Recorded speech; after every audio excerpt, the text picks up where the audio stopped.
is your wonderful host, What a Doozy 1929 here with another episode of GTA Autos. How y'all doing this wonderful day? It's been a really nice week for me lately, and things have been going really good for me in general, and I hope everything's been going good for y'all out there. Now, let's get started with today's car. I promised that I was going to do this car. I haven't had a chance to get to do it before, because when this car came out, hold on real quick. I need to change something real quick. Let's get to that.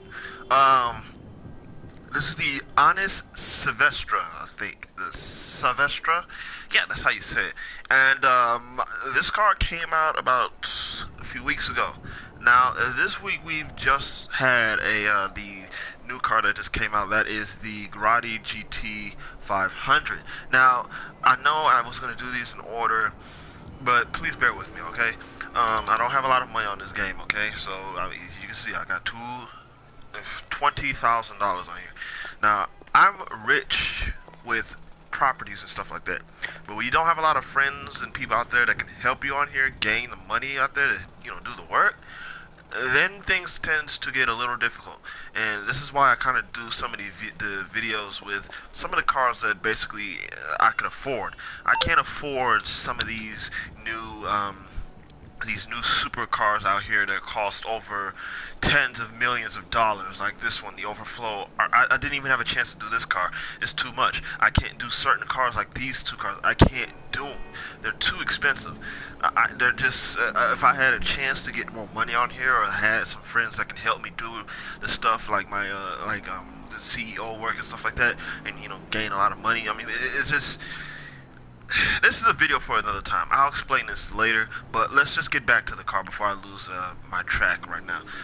This is the Honest Savestra, and it's been released about 2 weeks ago. This is a nice looking car. It sounds really nice. So now, before I get started, I gotta give you my little speech. I give you specs. I give you history. I give you all the information you need to know about the cars I do in the show. Not all my information is going to be 100% accurate, so please be mindful what you post on that comment list. So let's get started.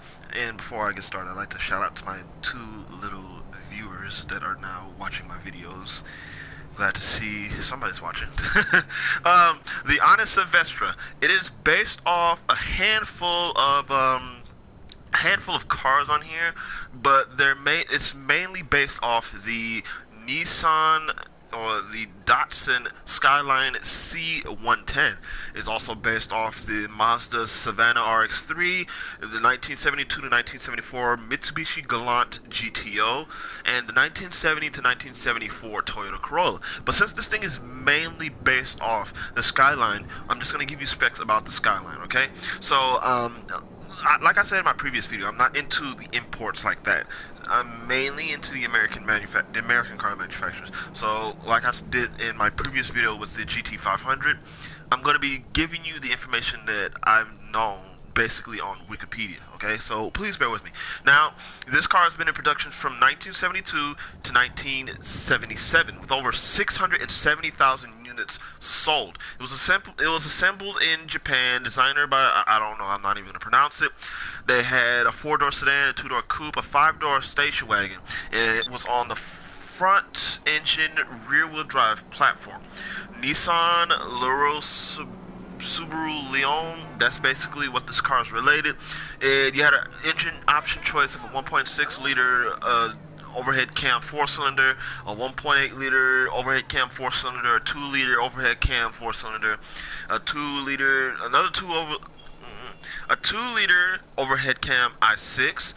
And here's a good one, a 2-liter double overhead cam i6. This was featured in the GTR version only. And a 2.4-liter overhead cam i6. And it also had a 4-speed automatic, came with a 5-speed manual, and this was a cool looking car.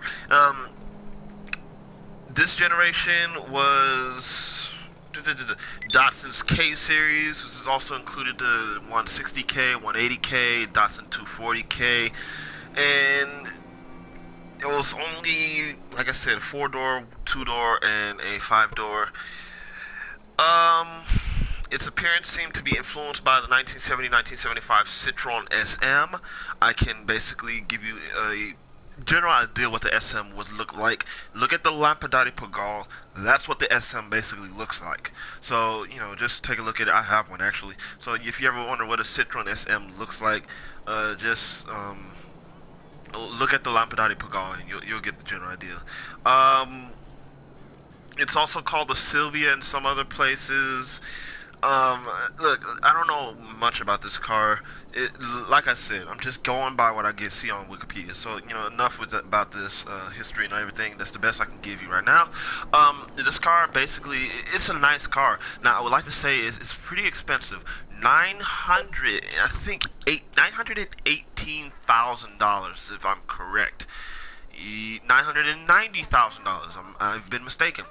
This car cost over $1 million, almost. And what you get is also weaponized, if I'm correct. And I can't I can't do it because I don't have the workshop available to get this car to have weapons, but I did the best what I can with this wonderful rally race look. There's a lot of customizations for this car, I give you that, but for the price of it, it's not worth it, because if you see the other cars like the GT500, which basically has a way more flamboyant look, and it performs really nicely. The Honest Silvestra, it's somewhat of an impulse buy, so I don't see a lot of people buying this.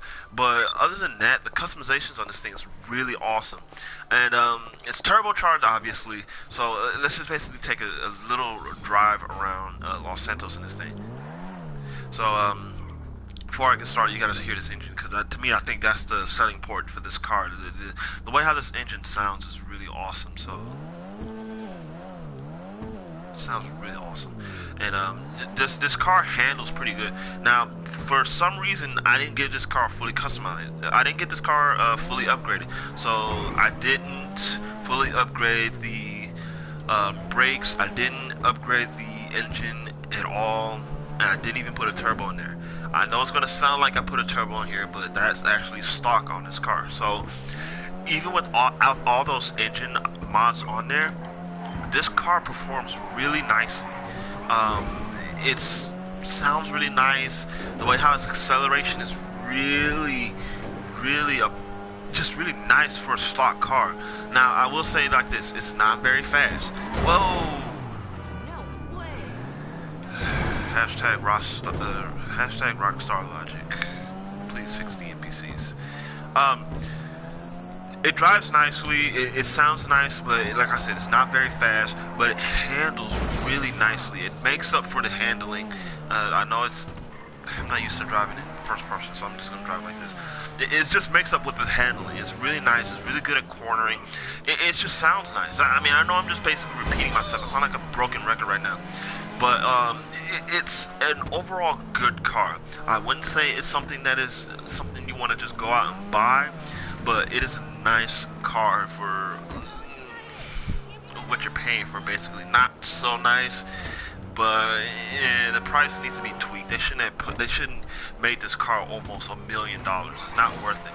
But in general, this car is pretty decent. I like the styling of it. I like the overall appeal of it. And I know what Rockstar is trying to go with this car, and it's just I don't see a lot of people that's gonna go for this particular car.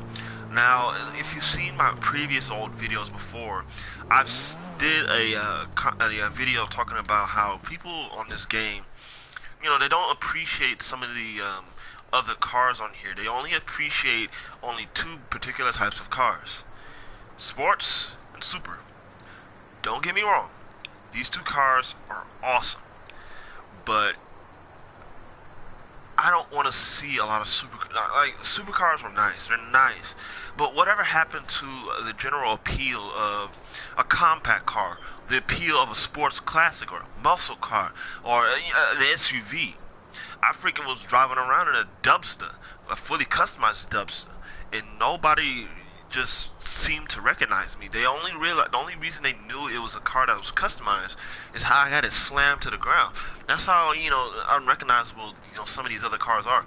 Well, to just the general appeal of any car, with so many supercars and sports cars that Rockstar is just constantly pouring out, it makes no sense to go against these other wonderful cars. I mean, look at this, the Lamborghini Visera. That's a car I actually been needed to get a hold of. The Fister Comet Safari, the Rapid GT Classic, the Cheetah Classic. Even not even classic cars. The Hijack Ruston. That car's really good at cornering. Um, let's keep going down. The Enos Windsor Drop. That car is really nice. It performs really nice. It's a big four-door convertible, and it's really practical. Some of these cars I just don't understand. The Albany Roosevelt, these are nice cars. The Gallivanter Baller, the Shafter V12, these are nice cars. And nobody's buying them because you got so many people so in tune to these supercars. Now, I get it. You want a fast car. I understand. But look at all these other cars. They're really nice. You know, you don't have to go for the most expensive supercar out there. You don't have to go for the fastest car out there. You don't have to do all that. You know what I mean? I've got a lot of cars in my garage, and I don't even have one supercar. I've had a lot of supercars. I got rid of them because I'm just not a supercar fan. I understand that I probably need one supercar just to get some work done because I got a lot of people always want to follow me and stuff like that. But that's a story for another time. But come on, there's a lot of nice cars on this game that Rockstar's offer. You just need to take advantage of some of them. I mean, I get it that you just want a nice, supercar and all that. You want to go very fast. But, sometimes going slow and just taking your time and just cruising around Los Santos, showing off cars that you don't see people driving a lot, that's nice. There's nothing wrong with that. Now, I know I've just been rambling about now, but I'm just going to end it off like this. This car is nice. If you want to buy it, go ahead. But to me, it's not worth it. I bought it because I like classic cars.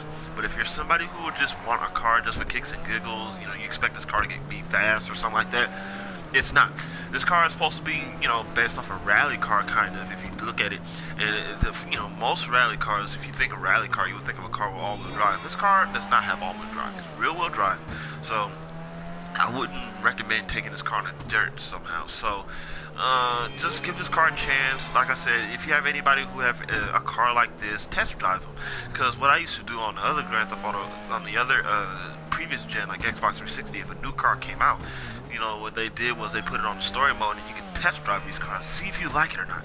And that's what basically I would like to advise people to do on here. Now, I know you can't do it on here anymore, but, have a friend that has a lot of money, or they know they have it. Test drive it if you want to. But, don't just go by me in general. In short, this car is a nice car. If you want to get it, go ahead. If you don't even bother looking at it. This is What It Doozy 1929 here, signing off with the Honest Savestra. I'll see you guys later.